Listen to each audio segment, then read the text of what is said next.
Hello friends, welcome to online classes. Last class में हम लोगों ने स्टेजेज ऑफ डेवलपमेंट के बारे में अध्ययन किया था और उस डेवलपमेंट में प्रत्येक स्टेज में होने वाली कुछ विशेषताओं के बारे में अध्ययन किया था।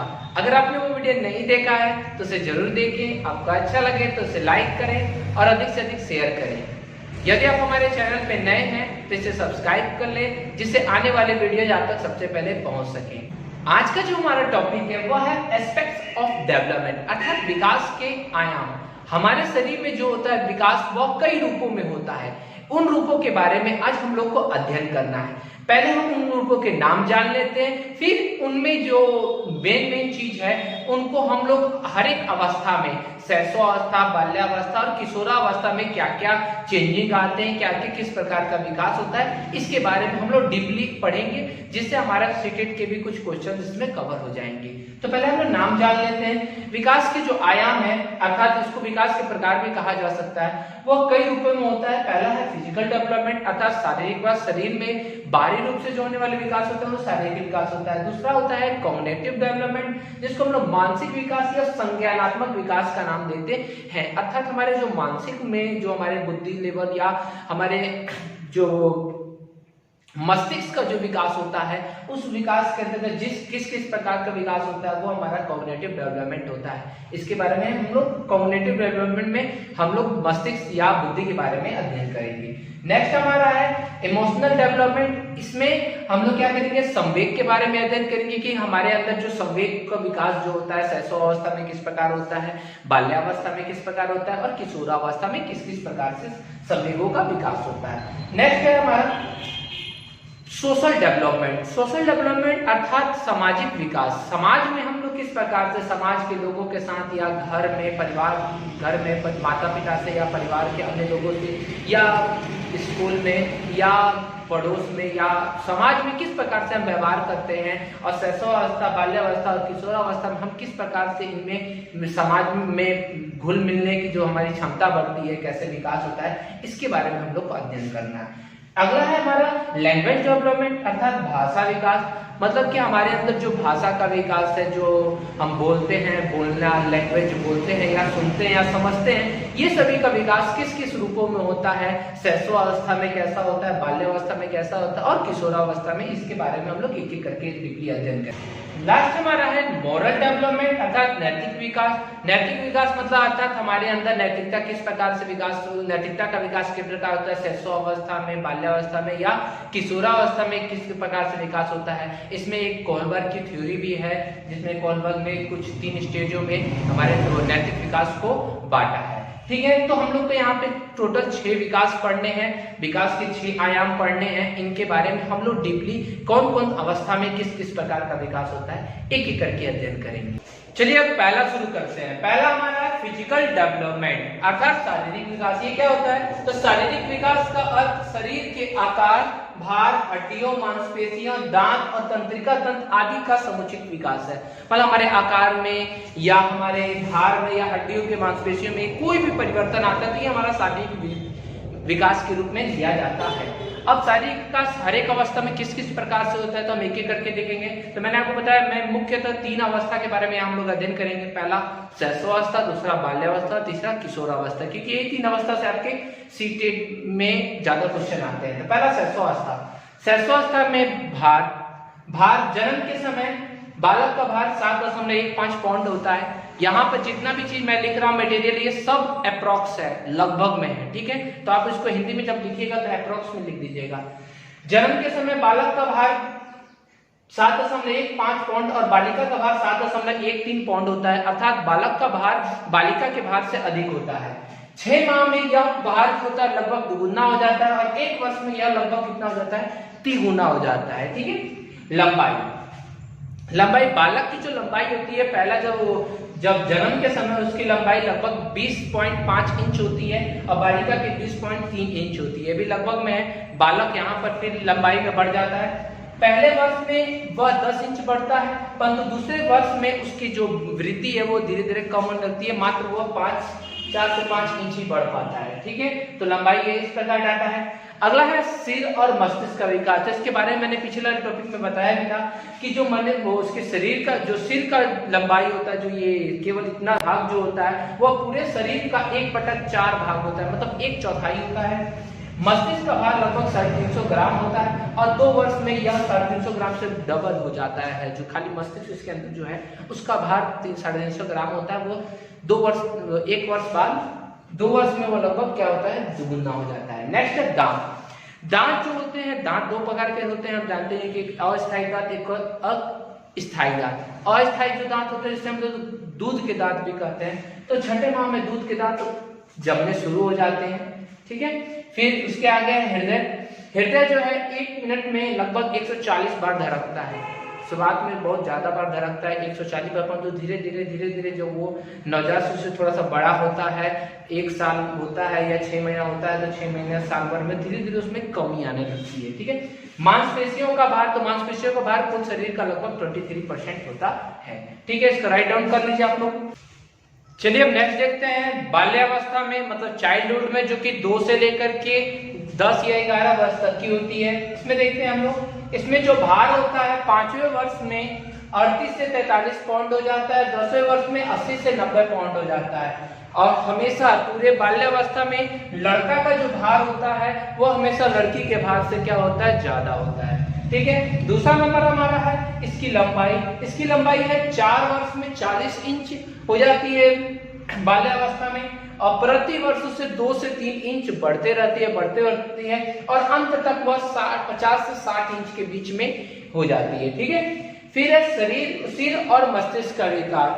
तो देखते हैं 5 से 6 वर्ष में जो सिर का आकार होता है लगभग 90% तक हो जाता है, मतलब वयस्क के 90% तक बढ़ चुका होता है, ठीक है। और 9 वर्ष में मस्तिष्क का जो विकास होता है, हमारे माइंड का जो विकास होता है, वह मस्तिष्क का विकास लगभग 90% हो जाता है। अगला है हड्डियां। हड्डियां जो है 270 से बढ़कर 350 हो जाती है। फिर उसके बाद अस्थिकरण होता है तो धीरे धीरे कम होने लगती है किशोरावस्था में। फिर दांत का जो है 4 वर्ष तक तो दूध के दांत जम जाते हैं पूरे। 4 वर्ष के बाद से दूध के दांत के बाद जो 6 वर्ष जब होता है तो दूध के दांत गिरने लगते हैं, मतलब 4 वर्ष तक दूध के दांत आ जाते हैं और 6 वर्ष के बाद दूध के दांत गिरने लगते हैं। हृदय की जो धड़कन होती है वो तो मैंने बताया था धीरे धीरे कम होने लगती है, तो 6 वर्ष में 1 मिनट में 100 बार, और अंत तक जो इस वर्ष की मतलब वो बाल्यावस्था के अंत तक वो 85 बार तक हो जाती है। और मांसपेशियां जो है वह 9 वर्ष में मांसपेशियों का जो भार होता है वह 27% होता है, और उसमें 12 वर्ष में कितना हो जाता है, थोड़ी वृद्धि हो जाती है, लगभग 33% हो जाता है। तो ये हम लोग का ये बाल्यावस्था में है, इसको भी लिख लीजिए। अब हमारा नेक्स्ट है किशोरावस्था। किशोरावस्था में जब बालक और बालिका पहुंचते हैं तो उनको किशोर और किशोरी के नाम से जाना जाता है। तो यहाँ पर हम लोग देखते हैं किशोरावस्था में भार जो होता है 11वें और 12वें वर्ष में किशोरी का भार जो होता है वो किशोर से अधिक होता है। क्लियर है, याद रखिएगा यही एक अवस्था होती है 11 से 12 वर्ष, जिसमें जो लड़का का भार होता है वो लड़कियों से कम होता है, और अंत तक जो किशोर का भार होता है वह फिर किशोरी के भार से फिर अधिक हो जाता है। फिर जैसे किशोरावस्था का स्टेज बढ़ता है तो किशोर का भार धीरे धीरे बढ़ने लगता है। तो यही एक स्टेज है 11 से 12 साल में किशोरी का मतलब लड़की का भार लड़के से अधिक होता है। नेक्स्ट है लंबाई। जो लड़कियों की लंबाई होती है वो 16 वर्ष तक बढ़ती है, मात्र 16 वर्ष तक बढ़ती है, उसके बाद 1-2 बढ़ना होगा तो बढ़ेगा, नाक के बराबर होता है। और किशोर की लंबाई लगभग 18 वर्ष या उससे थोड़ा बहुत आगे 19-20 तक भी बढ़ जाती है। सिर का और मस्तिष्क का विकास अगर देखा जाए तो 15 से 16 वर्ष में मस्तिष्क कंप्लीटली वयस्क की तरह हो जाता है, विकास पूर्ण हो जाता है सिर का, और मस्तिष्क का जो भार होता है वो लगभग 1200 से 1400 ग्राम हो जाता है। हड्डियां जो होती है वो 206 हो जाती है, सब हड्डी का अस्थिकरण होने लगता है, एक हड्डी दूसरी हड्डी में जुड़ने लगती है, जिसके कारण 350 से वो उसका संख्या 206 हो जाती है, जो कि वयस्क में हमेशा 206 रहती है। दांत जो होते हैं वह 28 स्थायी दांत आ जाते हैं। टोटल 32 दांत होते हैं, स्थायी में 28 आ जाते हैं, और जो 4 दांत होते हैं वो वयस्क अवस्था में आते हैं। हृदय जो है वह 1 मिनट में लगभग 72 बार धड़कता है। जैसे जो सामान्य मनुष्य, जैसे हम लोग का भी 72 बार धड़कता है, उसी तरह उन लोग का भी 72 बार धड़कना शुरू हो जाता है। ठीक है, जैसे 85 बार था बाल्यावस्था में, 72 हो जाता है। और मांसपेशियों का जो कुल भार होता है वो लगभग 44% हो जाता है। जो 33% था वो 44% हो जाता है हमारे पूरे शरीर का। ठीक है, तो हमारा इसी के साथ ये फिजिकल डेवलपमेंट समाप्त होता है। अब हम मेंटल डेवलपमेंट या कॉग्निटिव डेवलपमेंट के बारे में देखेंगे। चलिए हम नेक्स्ट देखते हैं। नेक्स्ट हमारा है कॉग्निटिव डेवलपमेंट, जिसको हिंदी में संज्ञानात्मक या मानसिक विकास भी कहा जाता है। ठीक है, पहले इसकी डिफिनेशन देख लेते हैं। तो संज्ञानात्मक या मानसिक विकास से तात्पर्य मानसिक क्षमता से है। मतलब इसका जो तात्पर्य है वो मानसिक क्षमता से, हमारी जो मानसिक क्षमता है जैसे चिंतन करना, तर्क करना, स्मरण करना, निर्णय लेना, ये सभी जो भी क्षमता हमारे अंदर आती है ये सभी हमारी मानसिक विकास से या संज्ञानात्मक विकास से रिलेटेड होती है। अब देखते हैं कि कैसी कैसी अवस्था में ये संज्ञानात्मक विकास हमारा होता है। पहले शैशवावस्था देखते हैं। तो शैशवावस्था में संज्ञानात्मक विकास जो होता है उसमें सबसे पहले संवेदन क्षमता का विकास हो जाता है। जैसे कि जो भी शिशु होते हैं उनमें सारी संवेदना पाई जाती है। जैसे अगर वो सामान्य शिशु है तो उनमें संवेदना अंग, संवेदी अंग सारे पाए जाते हैं, जैसे आंख, नाक, कान, जीभ और त्वचा। तो ये संवेदी अंग पाए जाते हैं, परंतु उनका वो शुरुआत में वो उपयोग नहीं कर पाता है। परंतु जब वो 3 से 4 माह का होता है तो वह संवेदी अंगों का उपयोग करना शुरू कर देता है। जैसे कहीं लाइट जला तो उसकी तरफ देखना शुरू कर देता है, या कहीं आवाज आई तो उसकी तरफ अपना मुड़ जाता है, या उसको अगर टच किया जाए तो हंसने लगता है, खुश होने लगता है। तो यही बात है, संवेदना क्षमता का उनमें क्या होने लगता है, 3 से 4 महीना में विकास होने लगता है। फिर उसके बाद से समझ का विकास। उनमें जो समझ का विकास होता है, समझ का विकास ये नहीं है कि कंप्लीट वो आ जाए। समझ का विकास मतलब कि वो कुछ अपनी चीजों को अपना समझने लगते हैं, अपने लोगों को पहचानने लगते हैं, जैसे मम्मी को पहचानने लगे, पापा को पहचानने लगे, या घर के परिवार के अन्य सदस्यों को पहचानने लगते हैं। वो 5 से 6 माह के अंदर में उनमें इतनी समझ आ जाती है कि अपने जो भी घर के लोग होते हैं जो उनके पास बार बार रहते हैं उनको समझ लेने लगते हैं कि भाई ये हमारे ही है, ये हमारे देखभाल करते हैं। ठीक है, तो उनमें इतना समझ आने लगता है। मतलब 5 से 6 महीने में उनमें समझ का विकास शुरू हो जाता है। ठीक है, समझ का विकास पूर्ण नहीं हो जाता, समझ का विकास वहां से शुरू हो जाता है। नेक्स्ट, सुनी हुई आवाज का अनुकरण। ये जब 10 से 12 माह के, तो 10 से 12 माह के बाद वे शुरू हो जाते हैं, जो भी सुनी हुई आवाज होती है उसका अनुकरण करना शुरू कर देते हैं। अगर कोई उनको कुछ बोले तो उसका आव करके, या मतलब कुछ ऐसे उन्हीं के जैसे बोलना शुरू करना, मतलब बोलने का प्रयास करते हैं। 10 से 12 महीना में शुरू कर देते हैं। भार का संपर्क, भार का संपर्क इनमें उतना आया नहीं जाता, मतलब 2 वर्ष तक वो हर बड़ी चीज को, दिखने में बड़ी चीज को भारी समझते हैं। अगर फोम इतना बड़ा ला के रख दिया जाए तो वो उसको, या रुई का एक इतना बड़ा ला के रख दिया जाए और एक इतना सा भारी चीज, उससे भारी चीज रख दिया जाए तो इतने वाले छोटे चीज को हल्का समझेंगे, अब बड़ा वाला चीज को वो भारी समझते हैं। मतलब भार का संपर्क तो आ जाता है कि जो उठाने में भारी होगा वो भारी है, परंतु उनमें ये भार का संपर्क आता है कि जो बड़ा चीज होता है वो भारी होता है। समय का संपर्क है, समय का संपर्क भी उनमें 2 वर्ष तक आ जाता है। वे क्या कहते हैं, दिन का समय, रात का समय, या सुबह का समय, या शाम का समय, ये थोड़ा बहुत पहचानने लगते हैं। तो शैशवावस्था में लगभग इतने संज्ञानात्मक विकास होते हैं। फिर हम देखते हैं दूसरा नंबर बाल्यावस्था में। बाल्यावस्था में जो संज्ञानात्मक विकास होता है तो इनमें से जो हुआ है ये तो होगा ही। अब उसके आगे कुछ और नया होता है जिसके बारे में पीछे भी हम लोगों ने चर्चा की है। पहला जो है अन्वेषणात्मक प्रवृत्ति का विकास। इनमें धीरे धीरे अन्वेषणात्मक प्रवृत्ति 4-5 साल के होते हैं तो अन्वेषणात्मक प्रवृत्ति का विकास हो जाता है। इसका मतलब अर्थात ये है कि वो बालक जो होते हैं वो अपने जो भी उनके परिवार वाले उनसे बहुत सारा प्रश्न पूछना शुरू कर देते हैं। ये क्या है, क्यों है, कहाँ है, कैसे है, किस लिए है, ये सारे सवालों का वो पूछना सकते हैं, क्योंकि उनमें जानने की जिज्ञासा शक्ति धीरे धीरे बढ़ने लगती है, जिसके कारण वे अन्वेषणात्मक प्रवृत्ति का उनमें धीरे धीरे विकास होने लगता है। वो बहुत सारे क्वेश्चन पूछने लगते हैं। ठीक है, नेक्स्ट है जीवन मृत्यु का संपर्क है। अगर देखा जाए तो 3रे, 4थे, 5वें साल में तो उनमें जीवन मृत्यु का संपर्क तो आ नहीं पाता है, क्योंकि जीवन मृत्यु का संपर्क उनमें केवल इतना आता है कि जो चल रही है, जो भी चीज चल रहा है, जो भी वस्तु चल रहा है वो जीवित है, और जो वस्तु रुका है वो मृत्यु है, मतलब मरा हुआ है। जीवन मरण का यही उनके पास है। जैसे अगर पंखा चल रहा है तो उसको जीवित समझते हैं, सजीव समझते हैं, या बादल चल रहा है तो उनको सजीव समझते हैं। परंतु बाद में जब बाल्यावस्था का अंत आता है 8वां 9वां 10वां साल में, तो ये धीरे धीरे जीवन मृत्यु का संपर्क जानने लगते हैं कि जीवित कौन रहता है, जीवन क्या है, मृत्यु क्या है, कौन कैसे मरता है, क्या इसका संपर्क इनमें धीरे धीरे 9वें 10वें साल में विकास होने लगता है। फिर तर्क और चिंतन और तर्क का विकास अगर देखा जाए तो इनमें जो चिंतन शक्ति जो होती है ये 2 वर्ष से शुरू हो जाती है, परंतु जो चिंतन इनमें होता है, ये चिंतन जितना भी होता है, पहला तो वो तो ऑपरेशनल टाइप का करते हैं, मतलब कि मूर्त चीजों पे चिंतन करते हैं। 6ठे 7वें साल में वो मूर्त चीजों पे चिंतन शुरू कर देते हैं। जैसे उनको दिया जाएगा ये भाई कलम क्या है, इस पे दो चार वाक्य दो, तो कलम दिखा दिया गया तो बताएगा कि ये ब्लैक कलर का इसका ढक्कन है, ये ब्लैक कलर का चलता है, ये व्हाइट रंग का इसका खोखा है, तो इस पर वो चिंतन करना शुरू कर देते हैं। परंतु अमूर्त चिंतन उनको दिया जाए, कोई कहानी या कुछ चीज के बारे में जो उनके सामने ना हो उसको दिया जाए तो वो कर नहीं पाते। केवल वो तर्क जो चिंतन और तर्क करते हैं वे केवल मूर्त रूप में करते हैं। मूर्त रूप मतलब उनके सामने अगर उपस्थित है तो उसका वो अच्छी तरह से चिंतन करना शुरू कर देते हैं। ठीक है, शुरुआत में चिंतन में एक और बात लिखना हो तो आप लिख सकते हैं कि चिंतन में उनमें शुरुआत में पलटावी गुण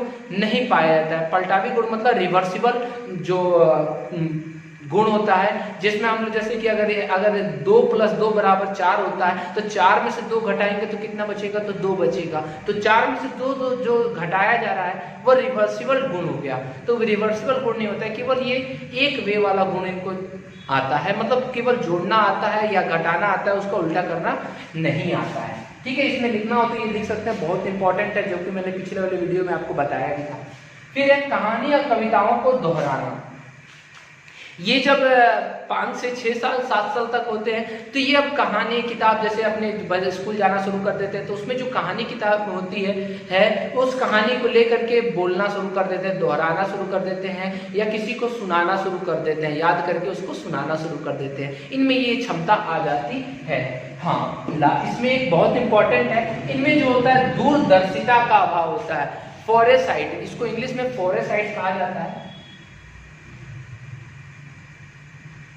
फोरेसाइट का अभाव होता है। फोरेसाइट का मतलब कि भविष्य का देखना, लक्ष्य का निर्धारण करना इनमें नहीं होता है। ये केवल वर्तमान के बारे में केवल सोचते हैं। इनको कह दिया जाए कि भाई आप भविष्य में क्या बनना चाहते हैं, क्या, वो तो लक्ष्य निर्धारण कर लेते हैं, पर तो लक्ष्य पर के बारे में सोचने की इनकी ज्यादा क्षमता नहीं होती, मतलब भविष्य सोचने की ज्यादा इनके में क्षमता नहीं होती, अर्थात इनमें दूरदर्शिता का अभाव होता है। तो बाल्यावस्था में कुछ मानसिक विकास इस प्रकार से होता है। फिर आप लोग यहाँ देखिए किशोरावस्था में, तो किशोरावस्था तो मानसिक विकास तो यहाँ कंप्लीटली 100% लगभग हो ही जाता है। तो यहाँ पे देखिए बहुत ज्यादा है। बुद्धि का अधिकतम विकास, बुद्धि अपना कंप्लीटली लेवल पे पहुंच जाता है। 15 से 16 वर्ष में बुद्धि का कंप्लीट विकास हो जाता है। ध्यान, इनमें जो ध्यान की जो क्षमता होती है वो धीरे धीरे बढ़ने लगती है। 12 वर्ष में तो उतना ध्यान नहीं हो पाता है, किसी चीज पे अटेंशन नहीं दे पाते हैं, परंतु जब ये 13-14 वर्ष के होते हैं तो इनका अटेंशन धीरे धीरे बढ़ने लगता है, एकाग्रचित्त होकर के वो